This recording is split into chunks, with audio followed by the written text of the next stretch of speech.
Hi, and welcome to the special edition of the Mouthwash talk show. And I just want to say disclosure: these are not the thoughts and what do you call that of the panel. This is just me doing a second show, so don't hold them accountable for any of the shenanigans that go on tonight. They are just along for the ride. But we do have the Mouthwash talk show. Hopefully, we'll have some new viewers. I saw a couple people hit me up on the DM saying, "Hey, how do I watch this thing?" So I'm going to, talk about a couple things so we can let some folks get on here. One of the things I want to talk about, let me get my little spectacles on here so I could look at this. I got a banner here. Let's see. Which one is it? Here we go. Okay. So if you're in the comments, in which we're going to have comments, and you will be coming through X, YouTube, and Facebook. I don't think you can see each other's comments. So if you're in YouTube, we don't have a lot of people there. And X really don't have a lot of people in there. But Facebook is our main source, and you'll have a lively chat going on there. So if you are let me put that banner. I got it on a timer so I don't forget to turn it off. No, that's not it. Here it is. So identify yourself. If you're a delegate, start out delegate so-and-so. This is my question. If you're a Democrat voter, I'm Democrat voter, so-and-so, here's my question. You get libertarian, independent. If you're under 18, go outside and play. Don't get into politics. I got into politics when I'm like 56, and I'm so glad I didn't do it earlier because it's been a little rough. But that's what we have to go tonight. So tonight we're going to have question and answers. I have a nice list here, which you can see because of the green screen. And it's no hold bar. Someone was accusing me online of this being a David Shelton infomercial. He's obviously that person's not watched the show before, because sometimes you can, it gets a little testy, especially Lucy. And we ask hard questions. We're trying to find out for ourselves in a lot of cases what is up. So without any further ado, I think we're getting folks online here. Let's see. The comments are on. Let's see what we have here. No, you can. No, this is not. You cannot identify yourself as a meat popsicle, Witty. Come on, please. Oh, by the way, that is Steve Witty Reviews. His show is on at 8:30 on Mouthwash. He did a great job covering the Sarah Jinsey Brown's. I called it the Secretary of State Festival the other night. David Shelton was there speaking, and he's been all over the state for a long time. And I said, hey, if you want to come on here and answer the tough questions, let's get it. So let's go. Let's bring David on. David, what's happening? I'm going to put you on the. Oh, there you are. Oh, just living the life. I do want to mention Woody. I got that reference. That's from The Fifth Element, is what that reference is to. Okay. Oh, I love that show. I've only watched it. But I've seriously probably have watched that show 20 times. It's just, and I've watched it. So, the Mangalores on there, the Mangalores, they remind me of Hakeem Jeffries. You won't be able to unsee that now. When you see Hakeem Jeffries, you'll think of Mangalore. He looks just like one of them. Anyway, that just probably ruined a lot of that movie for a lot of folks, and probably maybe some want to watch it. So, so we got Brad. Brad's in the chat here. He's going to have some questions for you. Now, he's a Democrat, but he likes you. So I'm going to start out with that question right away.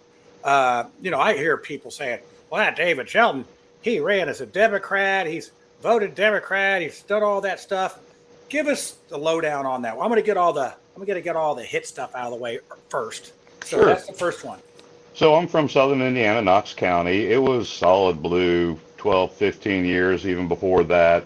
We're coal mining and agriculture around here. And back then, I had no political aspirations. I maybe sometimes paid attention to what's going on. The only advice my dad ever gave me that I sometimes question now is vote for the lesser of the evils. But I want to stress enough, there weren't any contested Republican primaries to vote on down here very often. And again, no political aspirations. I didn't really become politically aware until about 2011 when I got my toes stepped on by City Hall. I saw what was going on. I didn't like what I saw. I wanted to get involved. And at that time, I reached out to the local Republican Party because I didn't identify as a Democrat, even though my vote history indicated that. Couldn't get a return call, period. I still wanted to get involved. I researched the issue, found out that I could run on my own without kissing a ring or asking permission as a Democrat, as distasteful as it was to me at the time. So I did that. I was never welcomed into that party. I came in a very distant third in a three-way primary. However, some of the elected officials saw how I conducted myself, and they reached out and asked me if I would allow them to appoint me to a local board. So I got appointed to the Knox County Housing Authority Board, requiring political parity on that board. This was, the next year. At the same time, they appointed a Republican member to that board who happened to be the new Republican chairwoman at the time, Linda Painter. I got to know Linda very well. We communicated often, both at the meetings, outside the meetings. We went together to housing authority conferences and stuff. And she goes, "You're not really a Democrat, are you?" I said, "No, not really. I just ran as one." She says, "Well, just kind of hold tight for a while. Wait till we have a Republican spot on this board open, and I'll sign you over, and we'll get you going with the party." Hey, that sounds great. So had to wait a couple years until we had a spot opened up. Was able to transfer my party affiliation to Republican. Linda made me a vice PC initially. I think I ran and got elected as a PC. She made me her vice chair. I worked hard, walking parades, door knocking, fundraisers. I was in charge of our gun raffles and everything else like that. Eventually became the county chairman when Linda decided to stand down. I had Jim Banks reach out to me in 2023. I spent an entire day with him down here in Vincennes. I gave him and his family a tour of the historical sites, introduced him to our local leaders. He then asked me to lead a team of petition carriers to get signatures for both Jim Banks and Donald Trump so they could actually appear on the Indiana ballot. I got appointed as a full voting delegate to the RNC in 2024. I've served as a proxy for state committee meetings from the 8th District. I did it, in my mind, correctly. I did the transition. Do I have a Democrat vote history? Yes, but never felt that way. But I've earned my keep since then. Yeah. And I'm proud to say I'm a Republican at this time. Yeah, as Boris and Natasha would say on Bullwinkle, you're a very good double agent if you're a double agent. So that pretty is deep cover now. Yeah, that's you've done a lot of work to get to this point. So I'm going to give you your choice on the next hit pieces. Sex just toys, give me whichever one you got first. I don't care. No, I would let you pick sex toys or flu shots. Which one you want to do? You choose. It really doesn't I want to matter. go with the sex toys. I'm telling you, Right. That was a good one. I've heard everything from you're giving out rubber wieners to preschoolers to it was just passing through the the aisle at Walmart type of thing. So if I wasn't the candidate, if I wasn't involved with this race, I mean, some of these accusations and inferences are just bordering on the absurd. But there's always a little nugget of truth behind all these stuff. So for a number of years, my wife was a consultant for a company called Pure Romance. It was a business owned by women for women only. I don't know if you call it a tagline or not. They were into promoting women's sexual health issues and products, along with some other stuff, John and I, we don't have that problem, but if we had a problem, there's a pill we can take. And women aren't so fortunate, so lucky for stuff like that. So she would be, it's almost like a multi-level marketing thing. She would cater to bachelorette parties, girls' night, and events. And when she first started that, she had her products, her inventory, and rolling toolboxes that she'd lug in and out everywhere she went in her minivan. I got concerned that she was going to hurt herself, so I started looking around. I found a short bus, and I put a lot of work into that sucker. That was probably about 2015, 2016. I ripped out all the seats, rearranged the configuration of the seating in the back, put in shelving, a little workstation table, found some pretty cool zebra print vinyl that I reupholstered all the seats in, and she used that bus as a mobile ordering room. So she would go do her party with her main products, whatever, and then the ladies would go out to the bus one-on-one, place their orders in privacy, ask whatever questions they may be embarrassed to ask in front of their friends, and that's what she did. And she did that for a few years. The business itself just kind of tapered off with the pandemic, and we haven't done it. She hasn't done it for a couple of years now. Well, I do still have the bus, though. It's been stripped down, the exterior graphics, after this after this campaign, after this season, if you want to check out, go off grid, I can sell you the bus, make a good camper to go live down by the river. Yeah, down by the River Confessions. Yeah. So as promised, we're going to take a little bit of a detour here because we have the chat on here, and I said if you identified yourself, Brad's a Democrat. He said, how would you appeal to get our vote against our candidate? So I guess you would assume that it's Bo Bai because he's already won his gauntlet. The campaign strategy will be the same in the fall it is right now. I'm the only candidate that has actual election administrative experience, and I have business experience as well. I am running for the job because I want the job to do the job. I'm not looking at it as a stepping stone. I simply want to serve the people of Indiana, and once I get elected, it's not going to be a hyper-partisan office. I am serving all of Indiana. It's the Indiana Secretary of State. It's not going to be the Republican Secretary of State. Yeah, that's and I think that is good. If we look at one of the things that I've heard from the inner workings of the party, some of the delegates, well, we got to win. We got to win. One person matches up better than another, and I just have trouble with that. If we're just trying to do two oranges in the election process, there's not a choice.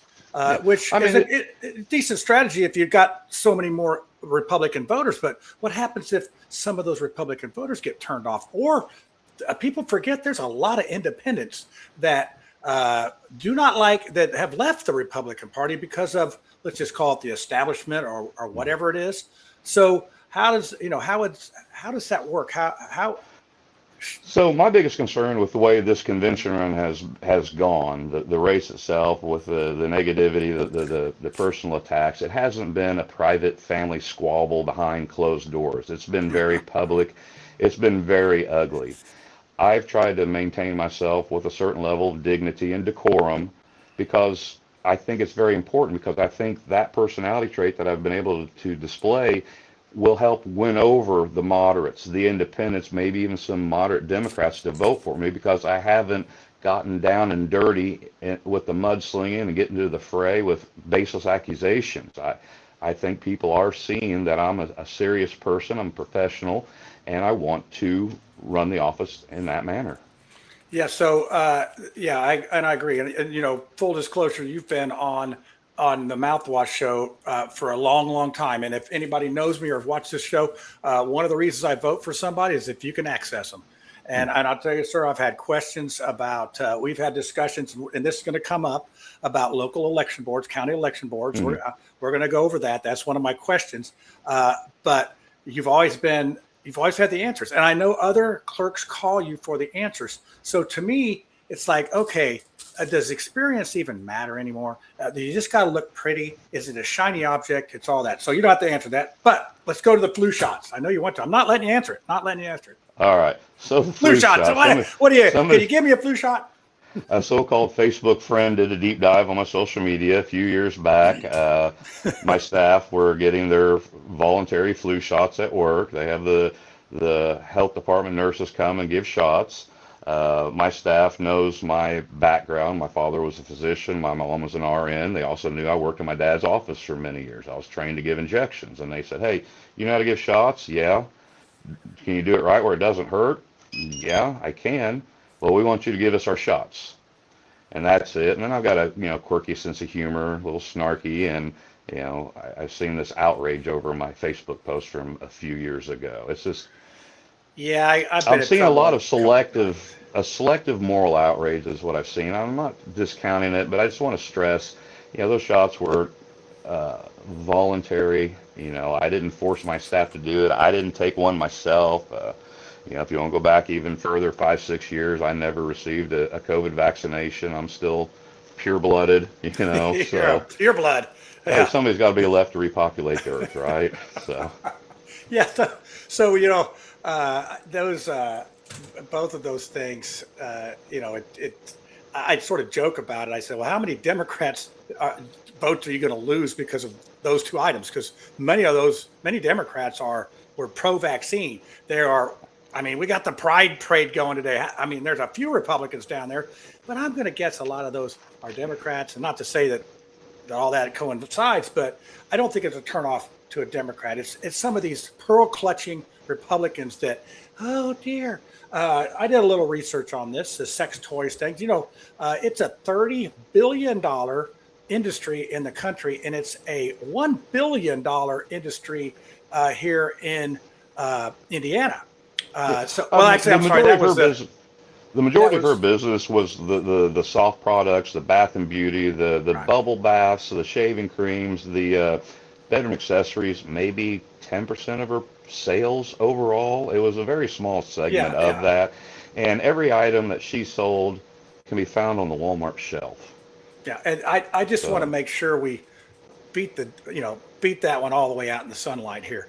And some people just ignore it. I'm proud of my wife for what she did. She provided a valuable service. She went to a lot of training to be able to answer these other ladies' questions, concerns, because a lot of ladies, they have an issue and they have a male doctor. They're embarrassed. They don't want to talk to him about it, or they just say, well, it is what it is. There's nothing we can do for you. So, I'm proud to have supported my wife and her side business venture. She did well for a couple years, earned enough to pay for a couple family vacations. Having 5 kids is expensive anymore. So I got 4 of them, but I'm glad they're out of the. It was very important to her to do that, and I support her 100%. So how long you been married? How long y'all been married? Oh my gosh, you're putting me on the spot. That's the only hard question I'm going to this is going to be the next scandal. David Shelton doesn't even know how long he's been married. We're getting close to 22 years now. 22 years. And that's how you stay. And that, my friend, is how you stay married. Where they say there's 2 people in a marriage, one's right and the other's the husband. So your wife says, we're going to build a van, and we're going to go around the state. So anyway, we're done with that. Anybody got any questions? You can see that David's very open with those items. And I can't see the questions coming through. I'm on my cell phone here, so you'll have to read the questions. That's okay. There's nobody. The one question we've had from Brad so far has been a question, mostly comments. A lot of people are watching. Let's see. I want to hit the establishment for a second here. Let's go with that. Why do you think the establishment? Now, let me give you a definition of establishment. Now, establishment can be those that are in charge. It changes. We have, in my opinion, we had the Old Testament establishment, which you might associate with Holcomb, and now we have the New Testament establishment, which you might, with one of the party leaders, maybe Banks or whatever. So why do you think that the establishment really just thought you weren't such a good candidate that, my gosh, we're going to put our guy up there? Well, I can't answer that because I'm not them. I can speculate. Speculate. Please do. My speculation is they are terrified of me because they know they can't control me. I don't owe anybody any favors. I am not beholden to anybody, nor will I ever be beholden to anybody. I am a firm believer that our elected officials should be held to a high standard, and those from within my own party should be held to an even higher standard. Yes, and I think that you've definitely proven that with your actions, and you've been able to stay above the fray. So let's look at this. One of the things we've talked about is paper ballots, and I know there's some people out there that just I'm not for Shelton. He's just totally against the paper ballots. Jamie Rittenauer. It's been a long day. My air conditioner went out. I'm a little hot. Jamie Rittenauer says paper ballots, and I guess my question. We've talked about this. Would it be hard to have, say, guidelines for, say, a local office that could handle this thing? Because it seemed like in the past when we've talked, you've sort of said, oh, well, machines, no paper ballots. So can you expand on that? Currently it's up to the county election board to decide what election process they use, whether that's paper ballots or all electronic. Currently, I don't see a need for what they're asking for. It's more of a want. But I want to be very clear that I don't live in an echo chamber. I need something to sink my teeth into, to look into. I have not seen that with the systems that are in use in the state of Indiana. I can't attest to or defend other states' systems. The big states from the 2020 election that always come up, we don't use the same voting equipment. I would like to point out, back in February of this year, the Department of Justice went down to Fulton County, Georgia, and they received 700 boxes of evidence. You know what that was? It was 700 boxes of paper ballots. My concern is the paper ballots is the widest avenue for potential fraud. But, you know, if somebody can give me some proof, I'll look into it. Like I said, I don't live in an echo chamber. I will never claim I'm an election expert. I'm a student of our elections. Yep. I have the capability of looking at and understanding all sides of the issues.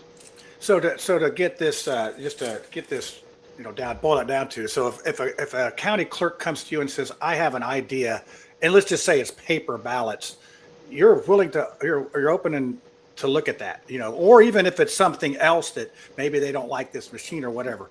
The election processes have to be certified both by the Secretary of State and VSTOP. There's other outside entities. I cannot make that decision arbitrarily up and down or anywhere. I would be fully supportive of any county who decided to change their voting process because it's about local rule. I would not oppose that. They should know what's best for their county, their community. Okay, so I got Dan Lash. He didn't identify himself as a delegate. I just know he is a delegate. So he's a delegate. Yeah. Okay, so Dan. Come on, Dan, follow the rules. Are you giving me a softball one, Dan? Yeah. Yeah. Hey, wait. So read that, Dan. You got to put on there delegate, GOP delegate Dan. Okay, come on, follow the rules. All right, go ahead, David. Did Dan have a question? Oh yeah, I'm sorry. I put it up there. But I erased it because I had the thing up there. Where'd it go? Okay, here it is. There you go. VVPAT, whatever that is. What's VVPAT? Is that a machine? He's talking about the verifiable paper audit trail. All machines do have a form of paper ballots or a paper backup. For the majority of the counties in Indiana, they use a microvote machine, which is an Indiana company manufactured here in Indiana, and they have a VVPAT. So with those kind of machines, you make your selections on the voting machine. It's a DRE, a direct read electronic. And before you actually hit the red button to cast a vote, this VVPAT, which is larger than a loaf of bread and weighs about 40 pounds by itself, it'll print out your selections before you actually cast a vote. So that gives the voter the ability to make sure that the voting machine is operating properly. If they made a mistake, and they actually have a chance to go back and make a correction, they can cancel that vote, go back to the beginning, start again. So all systems in Indiana do have a form of paper backup or paper ballot per se. Yep. Okay, so a question about the machines.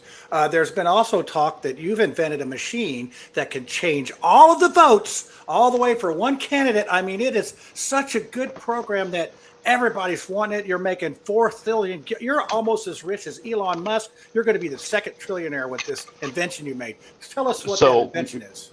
Yeah, I'm going to go ahead and say it. We had no pre-screen questions. I had no idea what you're going to ask, but I anticipated this one. Oh, okay. So I brought some stuff from home. So let me go through what I have here. What I invented, what I had patented, is a stabilizer bracket, okay, holding a couple pieces of technology together. Now, just give me 1 second here to get it out.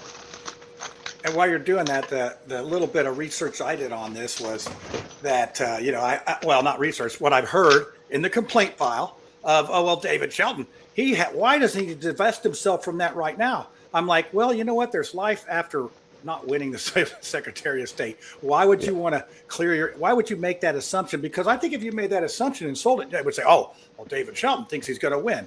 So it's darned if you darn, you know what I'm saying? It's so I'll address that concern now. Before I actually officially filed to be a candidate for this office, I had a sit-down meeting with the Indiana Inspector General's office. Then we went back and forth with probably 10 emails back and forth, questions, clarifying points of interest and everything. I'm okay right now. When I obtain the nomination next week, I am going to either have to sell a part of my business, the Indiana division per se, or I'll simply have to deprive humanity of my creation.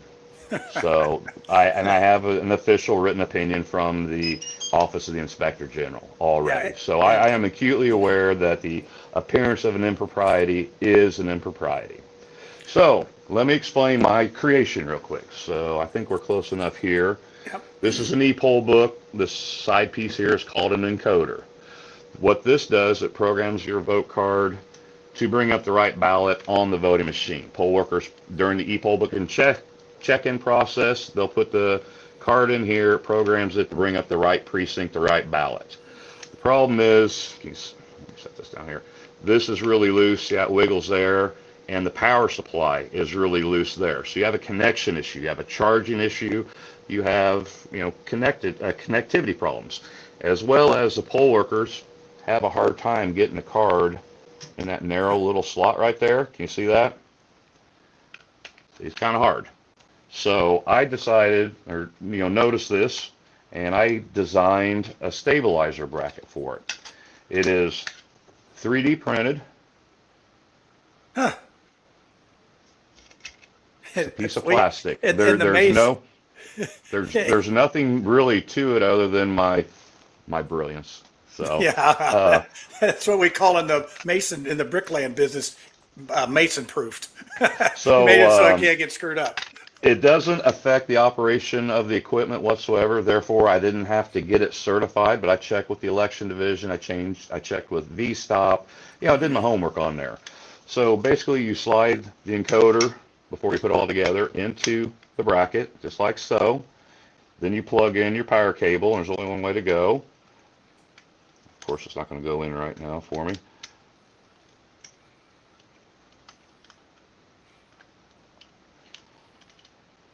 Well, if you're trying to, there you that go. Makes it rock solid here. This doesn't wiggle at all at the bottom. And then you slide it over the e-poll book. This is now rock solid. I drop the card. And now there's actually a larger beveled opening for the card. You can practically throw it in now. Huh. And that's it. Are you sure there's not room for a Russian chip in there to send all the votes back to Russia? Are you sure about? I'm just messing with you. I'm pretty sure of that.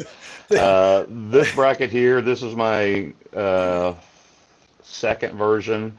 I found that the suppliers sent several different cables have a different sizing, so I've got like two versions of this. I call this the V2 bracket. They then changed the setup for the e-poll books, the stands with a metal swivel stand. This is the what do I call this one? G3 bracket right here. And this is in use in maybe 2 counties in Indiana, but I found out the state of Georgia uses this. And actually, Georgia is my largest customer. I've sold to over 60 counties in Georgia. Is this when we come up with the Georgia jokes, like why they invented the toothbrush in Georgia? Because it would be the teeth brush anywhere else. I'm sorry, I had to do it. So okay, so that is, that is awesome. I mean, it really is that you take the time to. So tell us what happens if that gets unplugged. Well, your e-poll book doesn't charge properly, and it could go dead on you during election day. If it doesn't program the card correctly, if the poll worker takes an improperly programmed card to the vote machine. I'm sorry, I'm putting this stuff up. That's all right. Hey, this is. I don't want to trip on it. This is organic show. We do it. No pre-rehearsal, no anything like that. Let's go. If the card doesn't get programmed correctly, and you go to the voting machine, you get an error, which requires them to take another card called a MasterCard that's not programmed, and then the poll worker will have to manually select a correct precinct, which increases the odds of human errors. I mean, that's the whole purpose of that encoder, is to eliminate human error when they go and make a selection for the ballot, the correct precinct for the voter. All right. Well, hey, we're gonna have to interrupt my questioning, David, because I actually have some questions here for you. Okay, so this is Rob Smith. I think he's coming in from YouTube. I'm not a state delegate, and I'm a registered JFK Democrat. In the general elections, I do vote for some Republicans. What are your thoughts on closed primaries? Well, I have actually proposed that for a number of years, actually longer than Max has been a resident in the state. But I have concerns about that on the backside. My reasoning for supporting closed primaries is because I see it on a local level every year. We do have a lot of crossover votes. I know it affects close races in the primaries, especially. Also, I don't believe they should be able to vote for party offices, your PCs, your state convention delegates. Another issue, especially on a local level, is we have so many boards that require political parity, like we talked about earlier on. And we flat out run out of Democrats in Knox County to appoint 2 boards. Now, I'm aware of other issues on the other side. Number one concern would be decreased turnout. We got to do everything we can to attract voters to vote so they can exercise their right. As an election administrator, it's really frustrating, all the hard work, all the logistics, the planning that goes into it, and not many people show up. It's like having a birthday party and nobody coming to it. I've had those. So, yeah, me too. Me too. And then, if we close the primary, well, then why should the taxpayers be on the hook for it? I'm a fiscal conservative. I don't think I like that idea. That's a concern to me. Most county parties, they wouldn't be able to afford to hold an election. So then what do? Well, do we have county and city conventions where the party officials slate candidates? Well, that kind of limits access to people. That goes down to creating, 92 boss hogs who say who and who cannot be on the ballot and, behind closed doors and smoke-filled rooms. So I see benefits, I see dangers of it on both sides. So let's move on to that. Another option is, how about these parties elect all of their candidates at convention? You see how much fun we're having with this one. Why don't we do them all that way? Well, I just don't know if we'd have people subject themselves to this anymore. They've kind of normalized bad behavior here lately, and I have a serious concern that we're going to run out of good people running for the right reasons anymore. Yeah, I would say that. I think one of them was, if we did conventions, they would be district conventions instead of a statewide. You could boil it down into 9 districts. I think that could be something that could be explored. And I know that Joseph Bortka is working on some rules, and why in the world the party won't just like say, hey, Joseph, come on and help us plan this thing, instead of him suing them. And they may be close to an agreement on something, but I do feel like, I think, I'm not speaking for all the delegates, but as a delegate, I've been a delegate since 2018, whatever. And it does seem like our voices are being less and less heard. So we have, let's see, we got Brittany's question. Brittany personally, I want to give a shout out to her because she has started a delegates only page. So if you're not a delegate, you can't come in our little club. And I want to hats off to her. She's done an excellent job keeping the animals in the zoo, because I'm one of the animals. I'm sorry, Brittany, I'm one of the animals. You got to probably put me in timeout. Although I've never been in Facebook jail in my whole 18 years of being on this thing, but I've been close. So anyway, I want to give a shout out to her. So she's a delegate in Warwick County. Question, 92 counties with 92 ways to do elections. Is this why you want to do a boot camp? Can you explain your idea on what you would like to do for boot camp? Will it include the same training you travel around and volunteered on your own dime to each county and ask the additional judge and inspector positions? So absolutely. And I can start with a personal story. When I got elected as county clerk, there's no official training for me. In my office, there's one election deputy. When I first got elected, I beat an incumbent Democrat, and my office weren't real happy that I was sitting in the big chair. And my only election deputy was out on medical leave for an entire month. So I get elected, and I'm expected to start an election without any training whatsoever. I had to reach out to another county, learn from them, make friends with them, convince them to come up to Knox County on a couple Saturdays where I paid them out of my own pocket for their time to make sure I was setting up the first election. I know our elections are complicated, convoluted.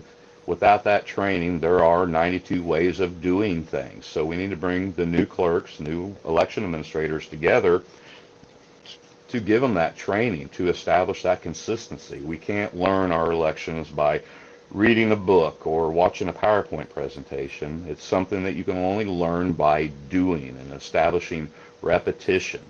I've gone around, I've helped other counties, I've been doing poll worker training for other counties, but there could be more, and that's one of the things that I want to implement immediately. I want to surround myself with the best people possible who aren't related to me, and we'll give them that training.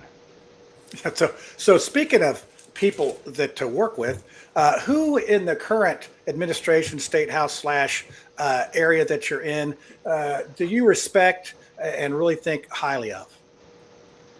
Well, Don't there's a lot pause too of long, all right? there's a lot that I respect. I thought you were going to ask about like in that office or what. You No. surprised me I'm with just more of like, a I mean, hey, you more. could say, if you want to get votes from Diego, then say, hey, I respect Diego. So if he There's a goes out lot of before you, I people. mean, hey, There's a lot of people I respect. Even throughout this campaign, there's maybe a few more that I've been disappointed in lately, but I can move past that, and I look forward to working with them.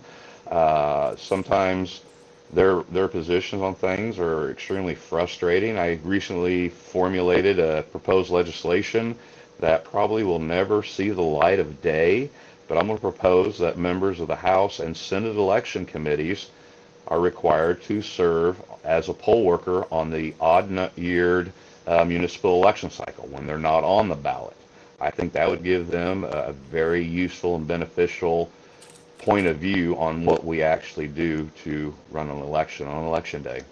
yeah, I think I think you'll bring us a sense of professionalism, and you obviously know the work, you know the job. Okay, so we've had this conversation a couple times because I have some issues in Marion County with my election board, or as I want to call them, see no evil, hear no evil, do nothing board.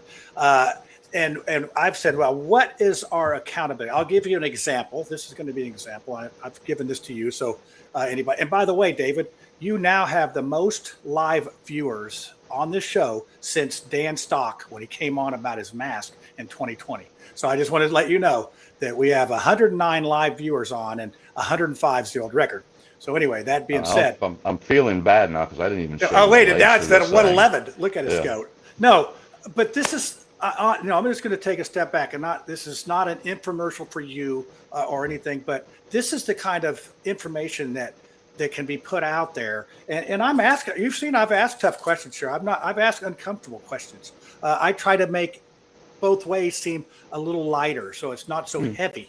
But if you don't go to these meetings, you got to get in your car, you got to go. And I know that, Sarah Jensen Brown did an excellent job with her presentation, but you look at all the work that she did to put that together.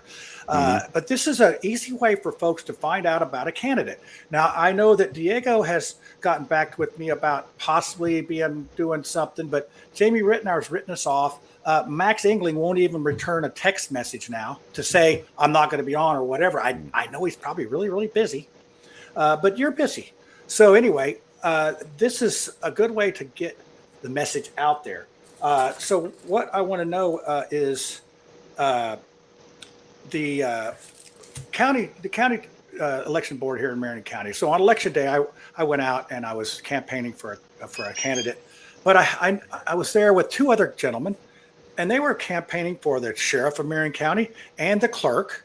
And as I got to talk to them, we were there all day, and I'm shy. I don't talk to anybody. So after I get to talking to them, I find out that they are there on a paid vacation.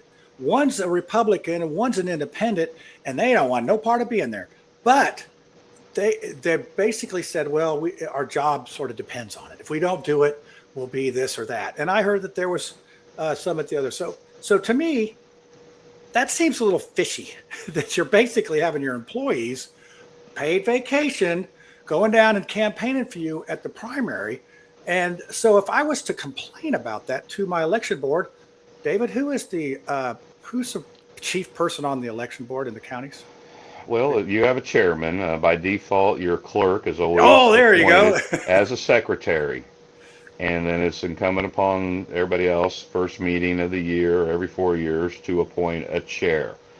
I mentioned it before on another issue. I'm a big fan of local rule.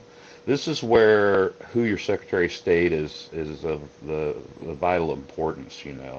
If your Secretary of State candidate, Republican, wins in your county, then you control your election board by default by having the clerk. The other big benefit of that is you would have Republican inspectors. And that'll go a long way in your county, Lake County, and a few other counties. But I understand your frustration. I really have. But it is, as of right now, about local rule. I'm willing to discuss with legislators the creation of some sort of election police. I, But I know that, again, yeah, then you start getting into another ball of wax on that. yeah, I mean, there's solutions to every problems, but every action has a equal and opposite reaction. So kind of be careful what you wish for. I believe the legislators, the General Assembly, have done a wonderful job throughout the years protecting our elections, not only protecting the integrity of it, but protecting us from ourselves. The system's set up where no one side can cause real harm to the other. Uh, Decisions by the election board, it's hammered home. We err on the side of the voter. And it should be the same way with finance reporting and everything else. I don't have a perfect answer for you on your Yeah, issue there it in sounds Marion like your County. hands are a little bit tied on those They type they of things. really are, and I do understand your frustration. I've had frustrations with my local board where a decision required unanimous consent, and I couldn't get what I wanted initially, but I kept trying. Yeah, well, it's like the chairman's a Democrat and they appoint a Democrat and the Republicans can put one in. In my case, they're all complicit. Hmm. And then if you want to take them to task, you can get the prosecutor involved. But whoops, he's real good friends. He's a Democrat as well. So the buck stops there. It just can't go any Hmm. farther. And you know what? We're citizens just wanting, and we're not really saying that, oh, these people need to go to jail or what. We just want it on the record for what is going on. And there's no record of this. So why, if it happens again and they get caught, there's no, oh, well, they did it again. They should have known better. Now they're just a first offender. So anyway, that I'm getting a little selfish with that question. But like I said, we've talked about this a couple times in the past. So talking about investigations, I've seen that one of the other candidates was talking about investigating the previous Secretary of State. Is there going to be a Gestapo or a Spanish Inquisition that's going to go back and sort through everything and try to see what's up? Well, I intend to look into seeing what happened there, and I intend to reveal the results of that. I won't know until I get in there, until I start digging in there. There's been a lot of accusations, rumors, some facts. The biggest fact is it wasn't isolated to the SOS office. There's a lot of people that have known about it for a very long time. Thus, there's been a little bit of a cover-up. And that's part of the reason why the so-called establishment are not behind me, because they're afraid that I will expose some complacency there. Yeah. So, okay. So I'm running out of questions, which is hard to believe. I still got another one. But I want to put some up here. It's Rob Smith. He did identify as a independent, person before. So that's good. And I see Kyle's coming up. Kyle, if you were to look at my banner there, identify yourself as a GOP voter or whatever. I think I know what you are, but go ahead and do that. And I'm going to put your question up next. We covered that earlier in the show if you didn't catch it. Okay, what does Shelton think about turning county voter registration employees from appointed by the chairmans or chairwomen to being elected in primary elections?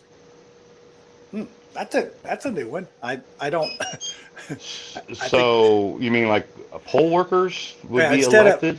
elect So I don't yeah, understand the question. yeah, that's what I think. It's because right now, like the county chair is responsible for getting, county voter registration employees. The employees, instead of being appointed, would be elected. So I don't know. That was, I think what they're saying. But obviously, the voter registration, the people who are in charge of that are a Democrat and a Republican, appointed by their party, Right. right? We have several counties that have a separate board of registration and elections. Other than that, the county clerk's in charge of that. In those 5 or 6 counties, the party chairs do appoint their directors of elections in those counties. But the rest of them are just kind of rank and file county employees. Um, I haven't had this question posed to me I before. know. My initial reaction would be, I don't think I like that idea, because you have such a strong likelihood, or you have a likelihood, or a possibility at least, of losing experience every 4 years. And I think it's very important to have somebody in office that knows what they're doing. Yeah. When I'm a county chair, I'm a Republican, but when I walk in the door here, I hang that partisan hat on a hook, and I go to work. I answer all questions, no matter who they come from.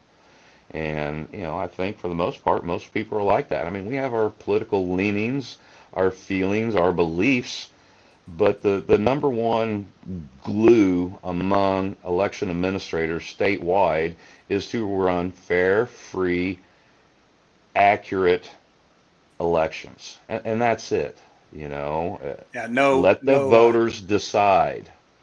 And that's what we try to do for every single election.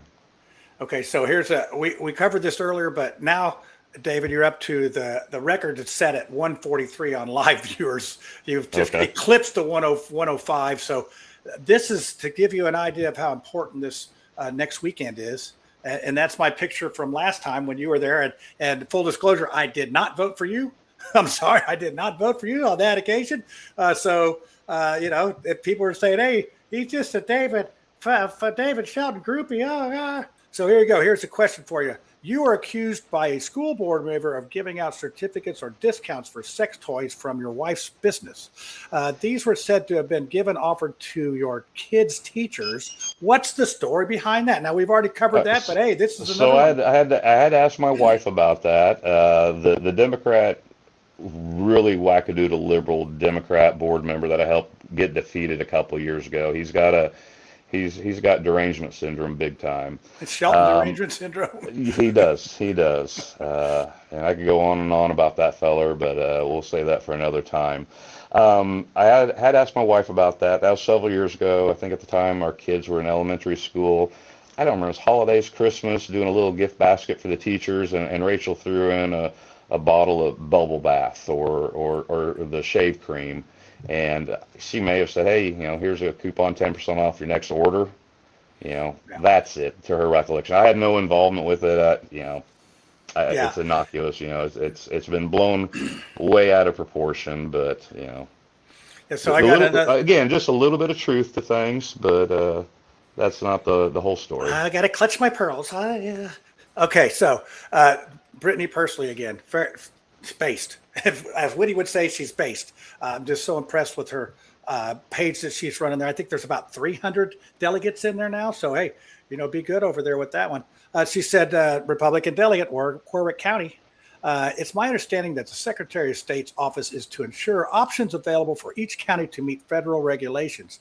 But it is up to each county if they use paper ballots or machines. Therefore, it is not up to the Secretary of State, and each county should actually be using them if they choose so. Is that correct? And we did cover that earlier, but I know we're going to cover some things again. I see Kyle's got another question there that has been answered. But go ahead and our late tuner inners here. The Secretary of State has involvement with certification of approved voting systems in Indiana, but it's totally up to your election board to make a choice from those systems on what best suits them at the county level. Yeah, and you said you would entertain any suggestions they had, whether it's paper ballots or whatever. You would help them manage that, tell them the ins and the outs, and you would know. The voting systems, they go through certification both on the state level and national level. They're checked for safety and security, and assure that bad actors can't manipulate any kind of data. In Indiana, our machines, they are not hooked up to the internet at all. The computers used for programming and tabulation, they don't have Wi-Fi capability. They're never hooked up to any network whatsoever. They are used for elections and elections only. I turn these computers on 2 times a year. Let me back up. 4 times a year, 3 out of 4 years. They're turned on when we program the voting machines, and then they're turned on again on election day to tabulate votes. Yeah, I've seen them out there in Marion County at our little headquarters when I counted votes. And I would tell anybody to go volunteer to count the ballots. You got to see how the sausage is being made. And if you have a question about our voting procedure, go out and do it. If I wanted to find out about education, so I went and I was a substitute teacher for a couple of years. So if you have that concern, go volunteer. They need volunteers to come. You usually count with, if you're a Republican, you get a Democrat. You go through and you look at them. Brittany, sorry about that. I forgot to put as 5:30 your time if you're central, because we do have Evansville and Lake County are they're on slow time, as we call it. So we'll slow down talking a little bit for the people on slow time. But anyway, sorry about that, folks. But we are on there. So I'm going to go ahead and run this question again. We already covered that earlier, but this is sort of a long one. I'll just basically give you the ins and outs of that. I already read it. Basically, you ran as a Democrat in the past. Did you make up excuses? Why did you decide to run as a Republican? Because you realized you couldn't win as a Democrat. That's pretty much the summation. Was that a question or a statement? Yeah, I think it's more of a statement, but okay. I would say go back and listen to the start of the show. I think you did a good job of explaining that. This will be up on Facebook, X, YouTube, all that. You could go back and look at it. He's on the record here. As you can see, if you go back to the start of the show, I got all the hardball questions out early. So he's been forthright and answered every single question. Well, they've done a really good job at Oppo Research and, putting everything out there. I mean, my soul's been laid bare. The only two things they didn't put out there to the public was, and I'll go ahead and confess it now, I had one of the most glorious mullets back in the early 90s. They haven't put that out there. I'm growing mine now. I may do that after this year. I don't know. You could. And then the other thing they haven't put out there, I won a karaoke contest about 23 years ago at a local bar. What song did you sing? I sang Tim McGraw, Faith Hill, It's Your Love. I sang the Tim McGraw part, so there's no gender confusion or anything with any of that decision making there. So. You are get a little gun shy on this thing, but I trust me. I've had my laundry washed out in the public. I know exactly what you're saying, and I look at this as being experienced and being able to do the job, and that should be paramount to the very first thing you look at in this. Can the person do the job? Not how shiny they are, not if they might be able to win or not going to be able to win. As me personally, as a Republican, I want to put our best guy out there. If he wins, yes. If he doesn't win, hey, we put our best guy out there. So and all these things that they've thrown out there to see if they stick. I just can't imagine any Democrat running on that against me this fall. I mean, they're going to be like, yeah, who cares? Well, it's going to be simply experience against, a good-looking guy. If I'm the nominee, the only thing he'll have to run on is a little bit of name recognition and cute hair. That's it. Well, Rob Trickle, he's a fan of the show. He's on YouTube. Our YouTube channel's building up a little bit. He says, "Hey, smash that like button." Definitely do that. And a quick program note: we were going to have you guys on for Tuesday night, but there's an event that you're going to be at till like 9 o'clock in it on Tuesday night. You probably don't even know. Yes, yeah, I've got an event. Every night. There's a lot of events being hosted that not everybody's being invited to. So I'm going to take this opportunity. If you're a candidate and you want to come in, you've seen what this interview is like. I'm going to ask, my questions will not be the same as what I've asked David. There will be some of those, but there'll be other questions that folks want to know. People ask me this. They ask me, my opinion on these things. And I worked on these questions from what others I'd heard, what I'd seen and all that. We're trying to clear the air if you got an issue. So I would love to still see them. And we could do it any time. Like I said, I gave David like 3 options, and I thought Sunday'd be good. I don't like doing stuff on Sunday, but this is desperate times call for desperate measures type of thing. But if you want to do a show, we have the Mouthwash show coming up. Micah Beckwith's coming on instead of you all. So we're gonna, and the actual thing of the name of the show is Lightning Rod. So I thought I named that quite well, and he's another one. He's not afraid to face the music.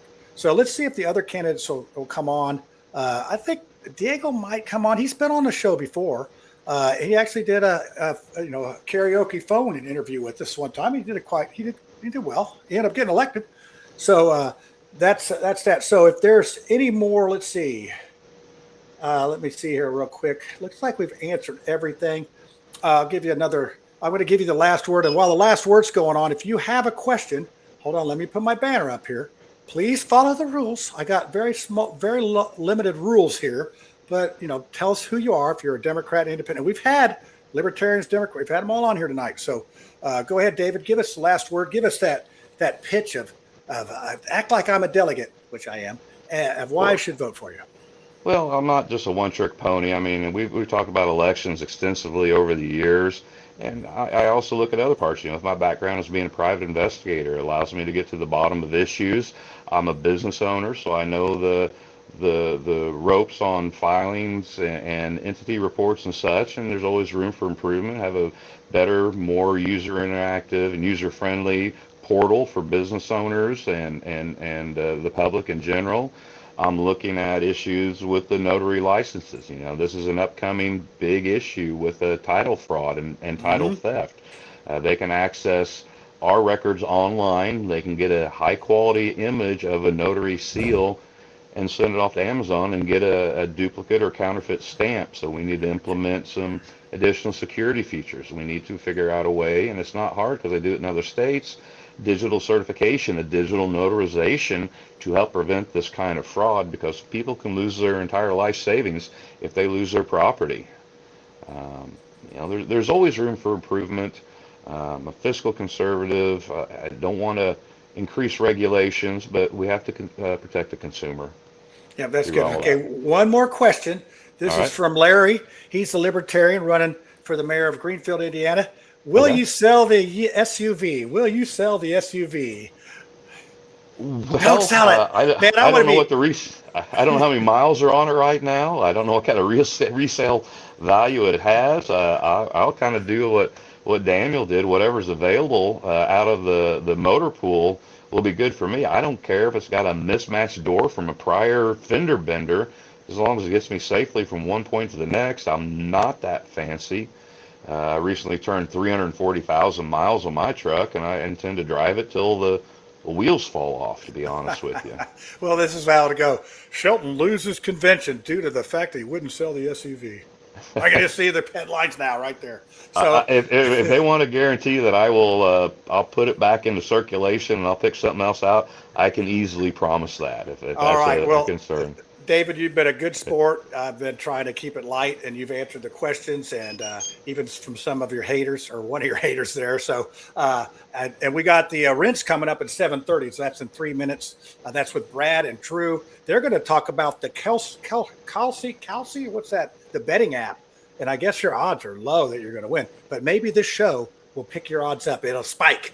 You'll be up. It's illegal for an election administrator to vote on the results of any election. So all of my supporters, I can't even trap you at the end of the show. Would not even vote because it'd be illegal. So it's a rigged system right there.